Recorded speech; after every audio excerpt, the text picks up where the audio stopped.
Welcome back to happy ಕುಟುಂಬ vlogs. ಇವತ್ತಿನ ವ್ಲಾಗಲ್ಲಿ ಉಡುಗೊರೆ, ಮಂತ್ರಾಕ್ಷತೆ ಮತ್ತು ಪುರೋಹಿತರ ಮಾತಿದೆ. ನೀವು ಕೂಡ ಅದನ್ನ ಇಲ್ಲಿ ನೋಡ್ಬೋದು.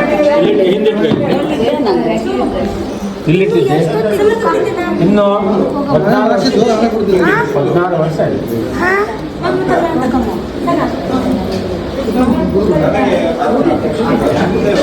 Okay done.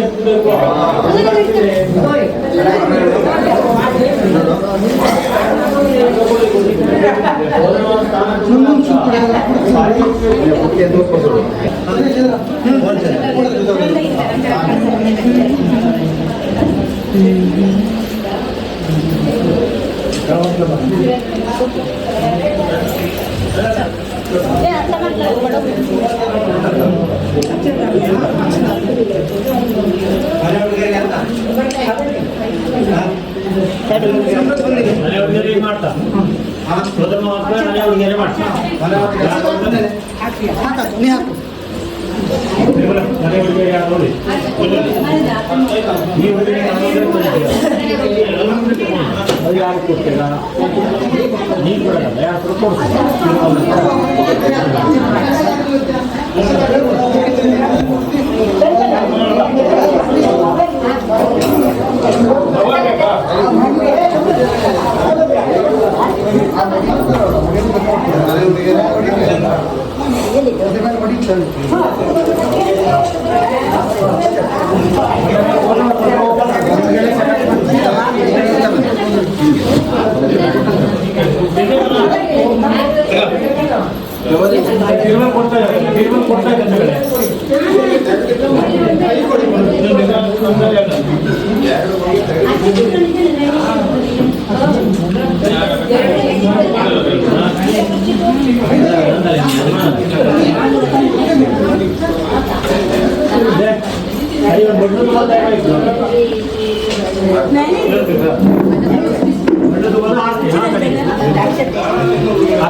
ತಿರ್ಮಲ್ಲ ಕವರ್ ಇಸ್ಕಳೆ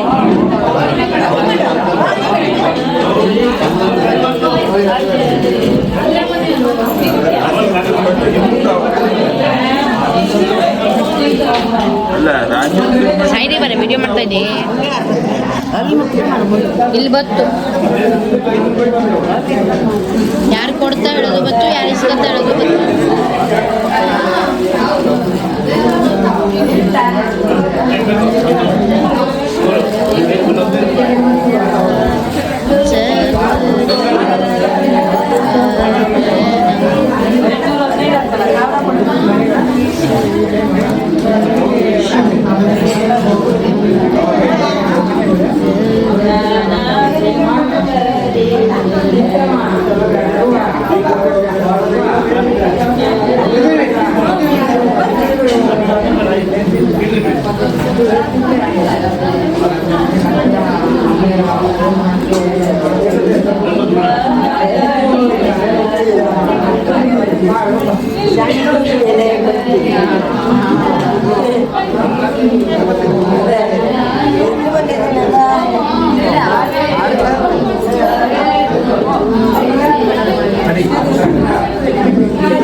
ಅಲ್ಲ ನಾ ಬರೋದು ಅಲ್ಲ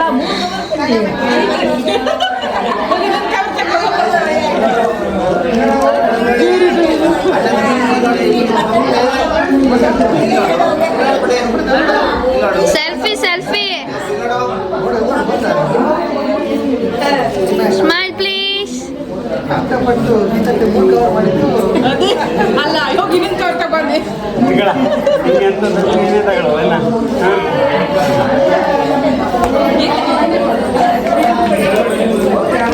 ಗೀತತೆ ಗಡ್ನೋ ಠಕ್ಕೆ ಬಾ ಗೀತನೆ ಮಗಳು ಗಡ್ನೋ ಠಕ್ಕೆ ಬಂದಿ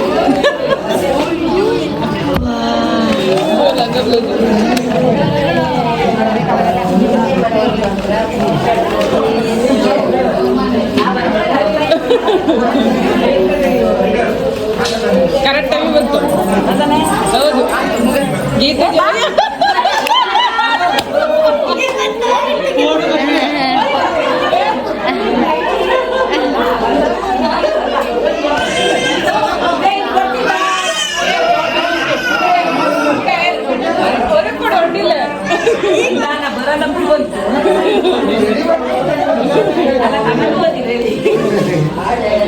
ಸುವರ್ಣಗೆ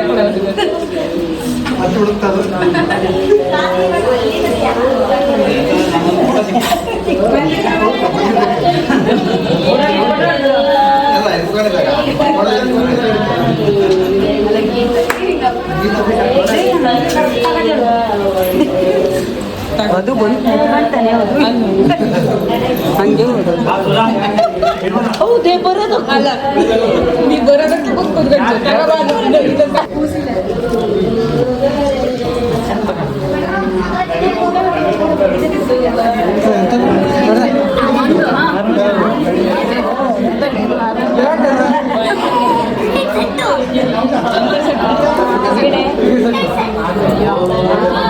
ఎంత సెట్ క్రికెట్ సెట్టడా క్రికెట్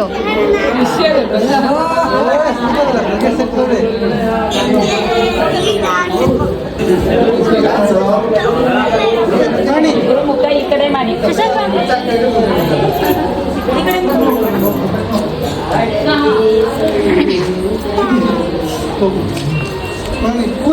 ಈ ಕಡೆ ನೋಡಿ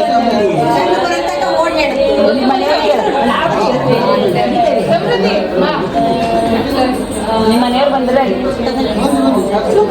ಈ ಕಡೆ ನೋಡ್ರಿ ಇಬ್ರು ಅಂತ ನೋಡ್ತಾ ಇಲ್ಲ ನೋಡ್ತಾ ಅದೇ ನೋಡ್ತಾ ಇಲ್ಲ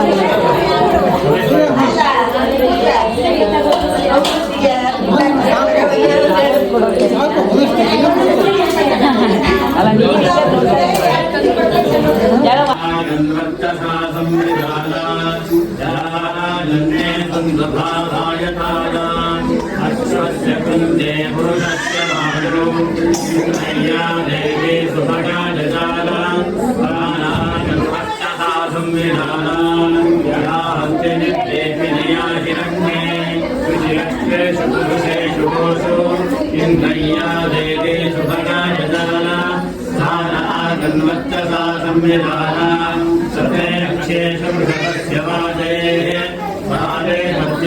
वरुणस्य शिष्मे इन्द्रय्या देवे सुभगा जजाना अन्वर्त्यसा संविधानान् सारसि विराटसि सम्राटसि सम्राटसि इन्द्राय तेजस्वदे तेजस्वन्तग्रश्रेणानि इन्द्राय ओजस्वन्तग्रश्रेणानि इन्द्राय त्वाभयस्वदे भयस्वन्तग्रश्रेणानि इन्द्राय त्वायस्वदायस्वन्तग्रश्रेणानि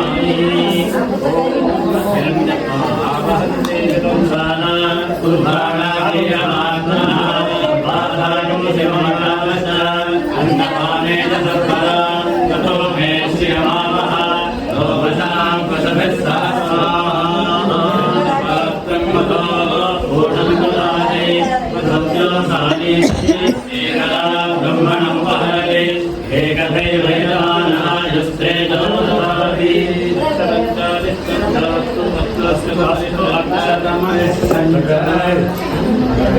ओम शतायुधाय शतवीर्याय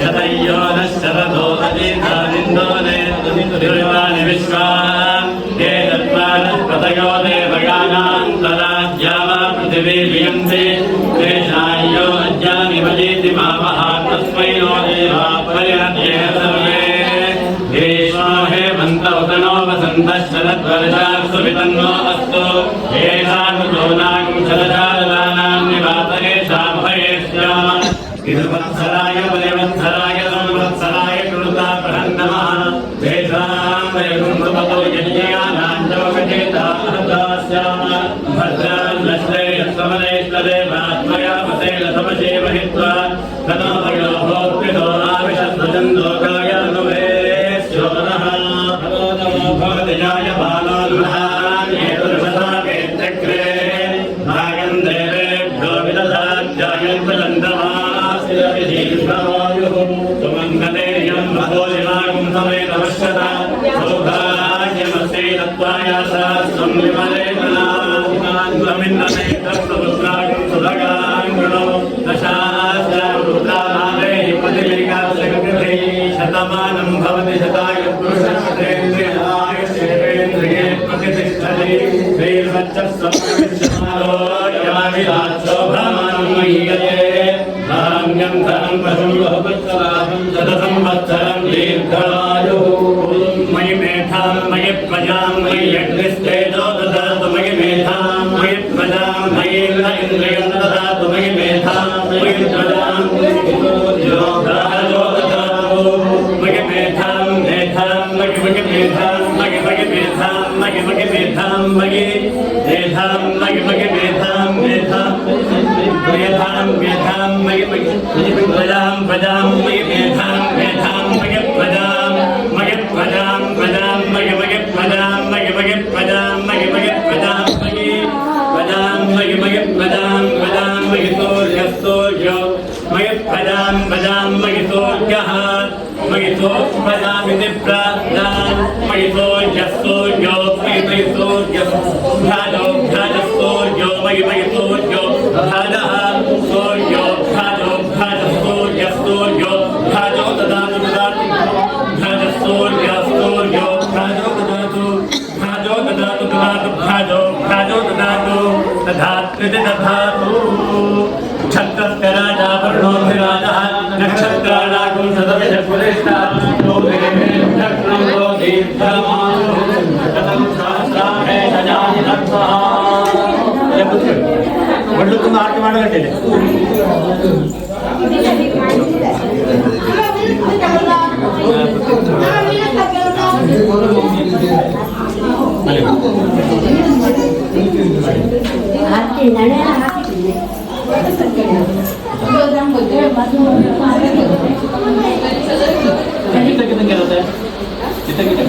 ಸ್ವಾತಿ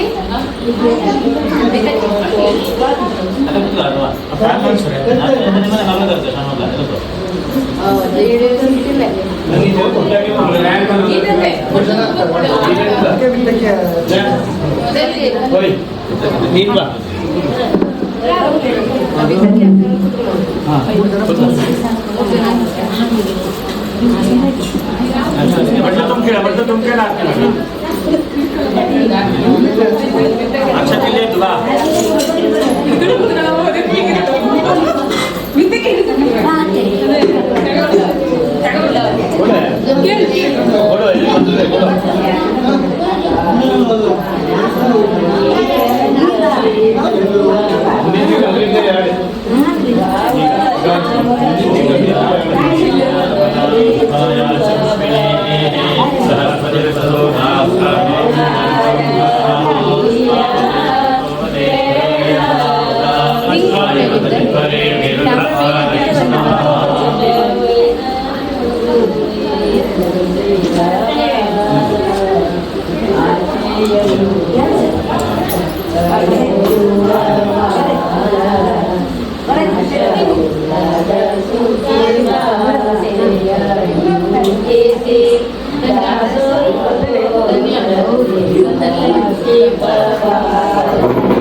ಸಮೃದ್ಧಿ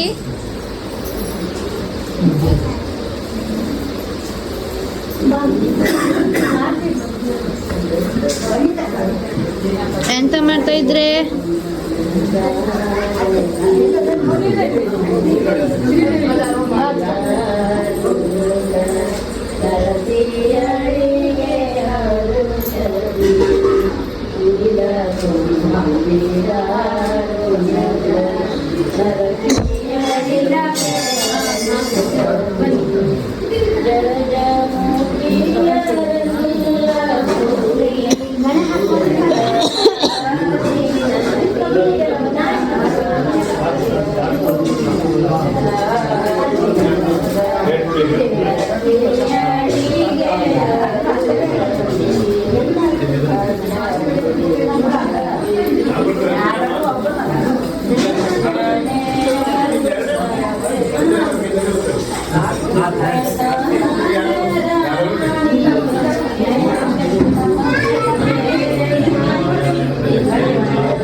ಯಜಮಾನಸ್ಯ ಕಾಮನಃ ಯಜಮಾನನ ಕಾಮನೆಗಳು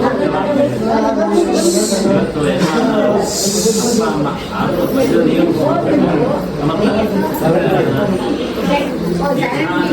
ಉಪನಯನ ಉಪನಯನ ಅಂದರೆ ಸಮೀಪೀಯ ನಯನ ಉಪನಯನ ಅಂತ ಅಂದರೆ ಗುರುಗಳ ಸಮೀಪಕ್ಕೆ ಕುಟುಂಬದ ತಗೊಂಡೋಗಿ ವಿದ್ಯಾಭ್ಯಾಸ ಪಡೆದು ಉಪನಯನ ಉಪನಯನ ಮತ್ತೊಂದು ಅರ್ಥ ಎರಡನೇ ಕಣ್ಣು ನೋಡಿ ಉಪನಯನ ನಯನ ಅಂದ್ರೆ ಕಣ್ಣು ಉಪನಯನ ಮತ್ತೊಂದು ಕಣ್ಣು ಅಂದರೆ ಜ್ಞಾನದ ಕಣ್ಣನ್ನು ಬೆಳಗಿಸುವಂತಹ ಕಾಲ. ಇಷ್ಟು ದಿವಸ ಸಾಮಾನ್ಯವಾಗಿ ಮನುಷ್ಯರಿಗೆ ಒಂದು ಬ್ರಾಹ್ಮಣರಿಗೆ ವಿಶೇಷವಾಗಿ ಗರ್ಭಾಶ್ರಮದಲ್ಲಿ ಉಪನಯನ ಮಾಡಬಾರದು.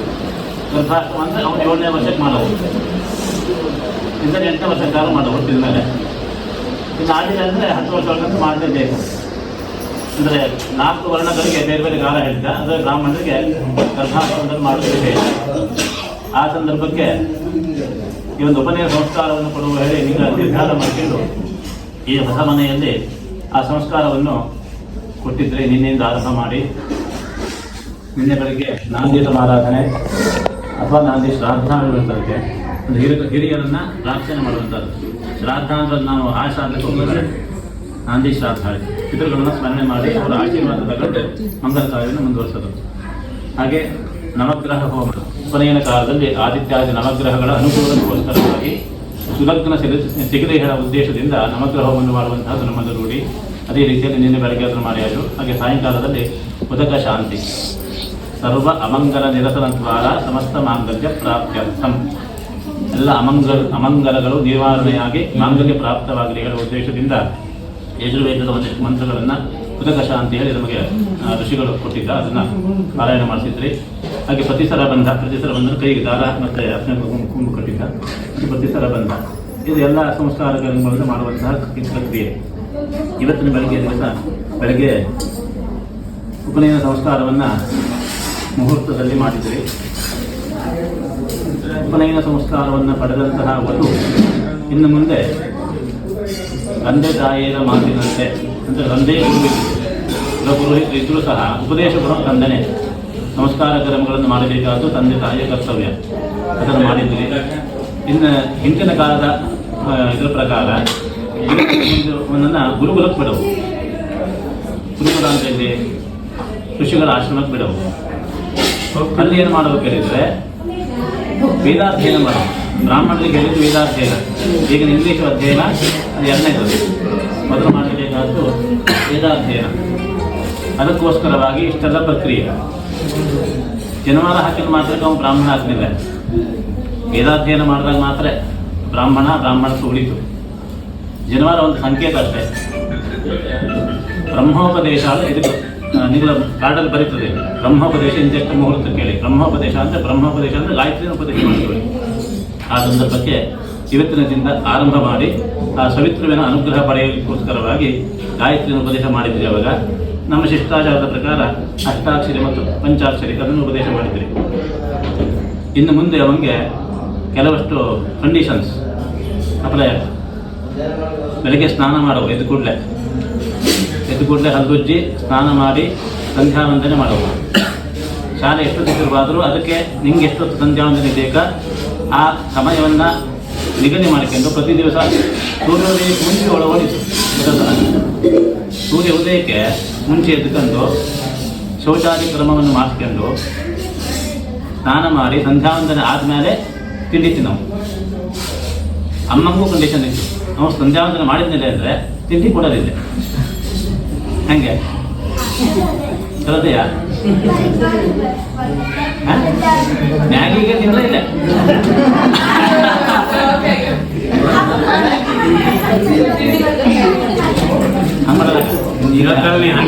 ಇವತ್ತಿದ್ದವ ಕಂಡೀಷನ್ ಅಪ್ಲೈ ಶೂಟ್ ಮಾಡುವ.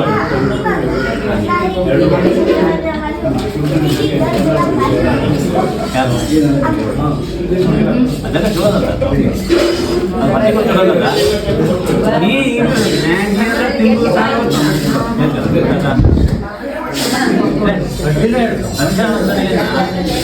ದಿವಸಕ್ಕೆ 3 ಹೊತ್ತು ಮಾಡಬಾರ್ದು. ಬೆಳಿಗ್ಗೆ, ಮಧ್ಯಾಹ್ನ, ಸಂಜೆ.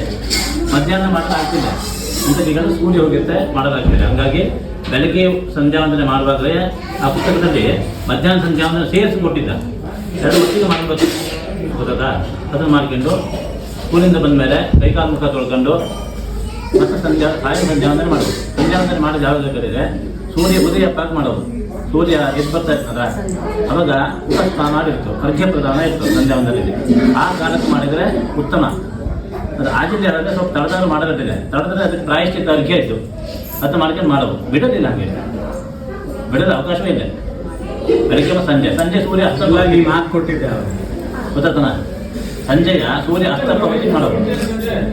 ಸೂರ್ಯ ಅಸ್ತಪ್ಪ ಎಷ್ಟು ಸಿಗೋದು ಸುಮಾರು 6 ಗಂಟೆ ನಂತರ ಸಾಮಾನ್ಯವಾಗಿ.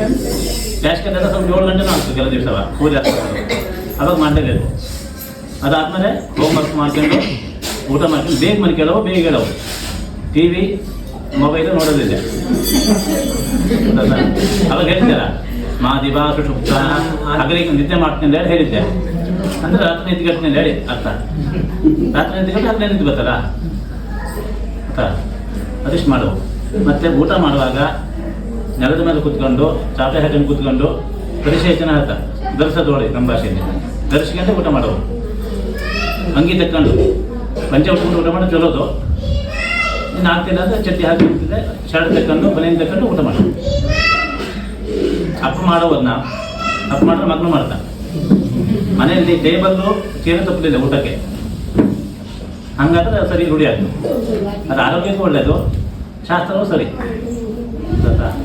ಇಷ್ಟೊಂದು ಮಾಡೋದು. ಅಗ್ನಿ ಕಾರ್ಯನೂ ಮಾಡೋವಳಿತು. ಯಾವ ಅಗ್ನಿ ಕಾರ್ಯ ಮಾಡ್ತಿದ್ವಲ್ಲ, ಅದರಿಂದ ಮಾಡೋದಾಗ್ತಾ ಇದೆ ಗೊತ್ತಿಲ್ಲ. ಸಿಟಿ ಒಳಗೆ ಅಲ್ಲಿಂದ ಮಾಡೋದು ಕಷ್ಟ. ದಿವಸಕ್ಕೆ ಎಷ್ಟು ಗಾಯತ್ರಿ ಜಪ ಮಾಡಬಹುದು? 108 ಮಾಡವು. ಇಲ್ಲಿ ಅಕಸ್ಮಾತ್ ಆಗಿದೆ ಅಂದರೆ 28 ಮಾಡವು. ಹಾಂ, ಇನ್ನು ಕೊನೆಯ ಪಕ್ಷ 10 ಮಾಡವಳಿತು. ಅದು ಕೊನೆಯ ಪಕ್ಷ. ಅದು ಮೊದಲನೇದು 108, ಬೆಳಗ್ಗೆ 108, ಸಂಜೆ 108 ಮಾಡೋದು. ಆಗದಂದ್ರೆ ಮಾಡೋದಿಲ್ಲ. ಆಗೋ ಈಗ ರಚನೆ ಅಲ್ಲ. ಈಗ ರಚನೆ ನೀವು ರೂಢಿ ಮಾಡ್ಕೊಂಡ್ಬಿಟ್ರೆ ಅಲ್ಲಿ ಸಂಧ್ಯಾ ಮಾಡಿ 15 ನಿಮಿಷ ಸಾಕು, ಹೆಚ್ಚಿಗೆ ಬಂದೇ ಬೇಡ. ಬೆಳಗ್ಗೆ 15 ನಿಮಿಷ, ಸಂಜೆ 15 ನಿಮಿಷ ಅಷ್ಟು ಮಸ್ಟ್ ಅಂಡ್ ಶುಡ್ ಮಾಡೋದು. ಅದನ್ನ ಅಪ್ಪ ಅಮ್ಮ ಜವಾಬ್ದಾರಿಯಿಂದ ಮಾಡ್ಸವು. ನಿಮ್ಗೆ ದೊಡ್ಡಪ್ಪನ ಹೇಗೆ ಕೊಡೋಮಿದ್ದ ನೋಡು ಯಶಸ್ವಿ ಎಲ್ಲರೂ ಸೇರ್ಕೊಂಡು ಸರಿ ಮಾಡಿ ಕಲ್ತ್ಕೊಂಡು ಆ ಪುಸ್ತಕ ಕೊಟ್ಟಿದ್ದಾರ ಅದರಂತೆ ಮಾಡಬೇಕು. ಮಾಡ್ಕೊಂಡು ಅಪ್ಪ ಅಮ್ಮ ಏನು ಹೇಳ್ತೀವೋ ಆ ಕೆಲಸವನ್ನ ಆಗ್ತಿಲ್ಲ ಹೇಳಿ ಮುಖ ತಿರ್ಸ್ಕೊಂಡು ಹೋಗ್ತಿಲ್ಲ. ಮಾಡ್ತೀವಿ ಹೇಳವು ಮಾಡೋದು ಕೆಲಸವ. ಮೊದಲೆದವ ಆಶ್ರಮದಲ್ಲಿ ಬಿಟ್ಟಾಗ ಗುರುಗಳು ಹೇಳ್ತಿದ್ರು, ಸಮಿತ ತಗ್ಬಾ, ನೀರು ತಗ್ಬಾ, ಕಟ್ಟಿಗೆ ತಗ್ಬಾ, ತುಪ್ಪ ತಗ್ಬಾ ಎಲ್ಲ ಹೇಳ್ತಿದ್ದ. ಅದನ್ನೆಲ್ಲವ ಮಾಡ್ಕೊಂಡು ಗುರು ಅಂದ್ರೆ ಯಾರು ಓದಿದ್ದ? ಅಪ್ಪ ಅಮ್ಮನೇ ಗುರು. ತಾಯಿ ತಾನೇ ಮೊದಲೇ ಗುರು ಅದ. ತಾಯಿನ ಗುರು ತಾನೆ. ಹಿಂಗೆಲ್ಲ ಹೇಳ್ಕೊಟ್ಟಿದ್ದು ಇಷ್ಟೊಂದಿಗೆ ಅಂತಂದು ಹೇಳ್ಕೊಟ್ಟಿದ್ದಲ್ಲ, ಅದಕ್ಕೆ ತಾಯಿನೇ ತಾಯಿ. ಹಂಗೆಯ ತಂದೆ ತಾಯಿಯರ ಮಾತನ್ನು ಕೇಳಿಕೊಂಡು ನಮ್ಮ ಶಾಸ್ತ್ರದಲ್ಲಿ ಏನು ಹೇಳಿದ್ವೋ ಅದನ್ನು ಎಷ್ಟರ ಮಟ್ಟಿಗೆ ಹೆಚ್ಚು ಮಾಡಲಾಗ್ತದೆ ಅಷ್ಟು ಮಾಡವು. ಇಂಗ್ಲೀಷ್ ಓದೋದು ಬೇಡ ಅನ್ನಲ್ಲ, ಇಂಗ್ಲೀಷು ಓದವು ಸಂಖ್ಯೆಗಿಂತ ಹೆಚ್ಚಿಗೆ ಲಕ್ಷ್ಯ ಇರಬೇಕು ಅದಕ್ಕೆ. ಇಷ್ಟೆಲ್ಲ ಕರ್ಮವನ್ನು ಮಾಡಿದ್ದೆ ಅಂತ ಕೇಳಿದ್ರೆ ಆಡಂಬರ ಮಾಡುವಲ್ಲ, ನಿಂಗೊಂದು ಸಂಸ್ಕಾರ ಕೊಡಬಡಿ. ಮನುಷ್ಯನಿಗೆ ಪೂರ್ವ 16 ಷೋಡಶ ಸಂಸ್ಕಾರ ಆಗ್ತಾ ಗರ್ಭಾದಾನ ಪುಂಸವನ ಶ್ರೀಮಂತ ವಿಷ್ಣುಬಲಿ ಜಾತಕರ್ಮ ನಾಮಕರಣ ಉಪನಿಷ್ಕ್ರಮಣ ಅನ್ನಪ್ರಾಶನ ಕರ್ಣ ವೇದನ ಚೌದ. ಇದಷ್ಟು ಚೌದಲ್ಲಿ ಮಾಡಿದ್ದ. ಇವತ್ತು ಮಾಡಿದ 11ನೇದು ಉಪನಯನ. ಇನ್ನು ಮುಂದೆ ಮದುವೆ ಮಾಡಬೇಕಾದ್ರೆ ಮತ್ತೆ 4 ಅದೆಲ್ಲ ಮಾಡ್ಕೊಂಡು ಮದುವೆ ಮಾಡ್ತಾರೆ. ಹಾಗಾಗಿ ಬ್ರಹ್ಮಚರ್ಯ ವ್ರತವನ್ನು ಆಚರಣೆ ಮಾಡುವಳು ನೀನು. ನೆಕ್ಸ್ಟ್ ವೇದಾಧ್ಯಯನ ಮುಗಿದು ನೀ ಮನೆ ಬಂದ ಮೇಲೆ ಅಪ್ಪ ಅಮ್ಮ ಒಂದು ಕೂಸನ್ನು ನೋಡಿ ಮದುವೆ ಮಾಡ್ತಾರೆ. ಅಷ್ಟೊಂದನಿಗೆ ಬ್ರಹ್ಮಚಾರಿ ಅವ್ರು ಹೇಳಿದ್ಮೇಲೆ ಕಡೆಗೆ ಮದುವೆ ಆಗ್ತದೆ. ಅಷ್ಟೊಂದನಿಗೆ ಈ ವ್ರತವನ್ನು ಸರಿಯಾಗಿ ಆಚರಣೆ ಮಾಡ್ಕೊಂಡ್ರೆ, ಗಾಯತ್ರಿ ಜಪವನ್ನು ನಿತ್ಯವ ಮಾಡಿದರೆ ನಿಮಗೆ ಓದಿನಲ್ಲಿ ಹೆಚ್ಚು ಶ್ರದ್ಧೆ ಬರ್ತದೆ. ಶ್ರದ್ಧಾ ಮೇಧ ಪ್ರಜ್ಞಾ. ಶ್ರದ್ಧೆ ಬರವು, ಮೇಧಸ್ಸು ಉತ್ಪನ್ನವಾಗುವ, ಪ್ರಜ್ಞಾಶಕ್ತಿ. ನಿಮಗೆ ನೀ ಸಾಕಷ್ಟು ಓದಿರುತ್ತೆ, ಪರೀಕ್ಷೆ ಬರೀಬೇಕಾದ್ರೆ ನೆನಪೇ ಬರ್ತಿದೆ. ಅದಕ್ಕೆ ಪ್ರಜ್ಞೆ ಅಂತ ಅಂದರೆ ಆ ಸಮಯಕ್ಕೆ ಬರುವಲ್ಲ ಅದು. ಇಂಥ ಕ್ವಶನ್ ಕೊಟ್ಟಾಗ ಅದು ಉತ್ತರ ಸರಿಯಾಗಿ ಬರುತ್ತಾನೆ, ಅದು ಪ್ರಜ್ಞೆ. ಅಂಥ ಪ್ರಜ್ಞೆಯಿಂದ ಬರುವಳಾದರೆ ಗಾಯತ್ರಿ ಜಪವನ್ನು ಮಾಡೋದು. ಗಡಬಡೆ ಮಾಡ್ಕೊಂಡು ಮಾಡೋಕ್ಕೆ ಹೋಗ್ದಾಗ ತಪ್ಪೆಲ್ಲ ಹೇಳಿ ಅವಕಾಶ ಮಾಡೋದು. ಇಷ್ಟೆಲ್ಲ ಕರ್ಮವನ್ನು ಮಾಡಿ ಇಷ್ಟೆಲ್ಲ ಜನರ ಎದುರಿಗೆ ಭಾಷೆ ಕೊಟ್ಟಿದ್ದೆ ನೀನು. ಅವಾಗ ಅಗ್ನಿ ಎದುರು ಭಾಷೆ ಕೊಟ್ಟಿದ್ದೆ, ಇದೆಲ್ಲ ಮಾಡ್ತೀವಿ. ಅದನ್ನು ಮಾಡಲೇಬೇಕು. ಗೊತ್ತಾದ? ಅವೆಲ್ಲ ಮಾಡ್ತಾ ಇದ್ದಾನೆ, ದಿವಸ ಮಾಡ್ತೀನಿ ಸಂಧ್ಯಾ ವಂದನೆ ಮಾಡ್ತಿದ್ದಾನೆ. ಅವೆಲ್ಲ ಮಾಡ್ತಾ ಇದ್ವಲ್ಲ, ಮಾಡೋದ್ರಿಂದ ನಿಮಗೂ ಒಳ್ಳೆಯದಾಗ್ತು, ಮಾಡಿದ ಕರ್ಮಕ್ಕೂ ಸಫಲತೆ ಸಿಕ್ತು. ಹಾಗಾಗಿ ಇಷ್ಟು ಜನರ ಎದುರಿನಲ್ಲಿ ಈ ಒಂದು ಸಂಸ್ಕಾರವನ್ನು ಅಪ್ಪ ಅಮ್ಮ 2 ದಿವಸದಿಂದ ಕೊಟ್ಟಿದ್ದ. ಮಾಡಿದಂತಹ ಕರ್ಮದಿಂದ ಆ ಪರಮೇಶ್ವರ ಆ ಸಂಧ್ಯಾವಂದನೆಯಲ್ಲಿ ಒಂದು ವಿಶೇಷತೆ ಎಂದು ಹೇಳಿದ್ರೆ, ಉಪಾತ್ತ ದುರಿತಕ್ಷಯ ದ್ವಾರ ಶ್ರೀ ಪರಮೇಶ್ವರ ಪ್ರೀತ್ಯರ್ಥಂ. ನಾನು ಮಾಡಿದ ಪಾಪಗಳ ಪರಿಹಾರ ಆಗ್ತದೆ. ಮಾಡದೇ ಇದ್ದರೆ ಮತ್ತು ಪಾಪ ಜಾಸ್ತಿ ಆಗ್ತು, ಮಾಡಿದ್ರಿಂದ ಅಂತ ಪುಣ್ಯ ಬರ್ತಿದೆ, ಪಾಪ ಪರಿಹಾರ ಆಗ್ತದೆ. ಹಾಗಾಗಿ ಮಾಡಲೇಬೇಕು. ಆ ಮಾಡಿದಂತಹ ಈ ಉಪನಯನ ಸಂಸ್ಕಾರದಿಂದ ನಿನಗೆ ಶ್ರದ್ಧಾ ಮೇಧ ಜಾಗೃತವಾಗಿ ದೇವರು ಒಳ್ಳೆಯದು ಮಾಡಲಿ. ಮುಂದಿನ ವಿದ್ಯಾಭ್ಯಾಸದಲ್ಲಿ ಉನ್ನತವಾದಂತಹ ಅಭಿವೃದ್ಧಿ, ಯಾವುದೇ ವಿದ್ಯೆ ಎನ್ನುವುದು ಅದರಲ್ಲಿ ಶ್ರದ್ಧೆಯಿಂದ ಓದಿ ಅದರ ಅಭಿವೃದ್ಧಿ ನಿನಗಾಗಲಿ. ತಂದೆ ತಾಯಿಯರಿಗೆ ಶ್ರೇಯಸ್ಸನ್ನು ಸಿಗುವಂತೆ ನೀನು ಮಾಡವು, ಅವಕ್ಕೆ ಹೆಸರು ಬರವು, ಎಂಥ ಹೆಸರುಗಳು, ಒಳ್ಳೆಯ ಹೆಸರು ಬರವು. ಹಂಗೆ ನಿನ್ನ ನಡವಳಿಕೆ ಇರವು. ಅಪ್ಪ ಅನ್ನೋಂಗೆ ಬೇಜಾರಪ್ಪಂಗೆ ನರಕಂಬಲದ ನೀನು ಮಾಡಿದ್ದನ್ನು ನೋಡ್ಕೊಂಡು ನಿನ್ನ ತಂಗಿನೂ ಮಾಡ್ತು ಹೌದಾ. ಹಾಗಾಗಿ ನೀನು ಮಾರ್ಗದರ್ಶಕನಾಗಿ ಇದ್ದು ಈ ಮಾಡಿದಂತಹ ಕರ್ಮದಿಂದ ಆ ಎಲ್ಲ ಸಂಸ್ಕಾರವು ನಿನಗೆ ಬರಲಿ ಹೇಳಿ ಆ ದೇವರ ಪ್ರಾರ್ಥನೆ ಮಾಡಿಕೊಂಡು ನಿನ್ನ ಕುಟುಂಬಕ್ಕೆ ಒಳ್ಳೆಯದಾಗಲಿ ಹೇಳಿ 2 ಮಾತು.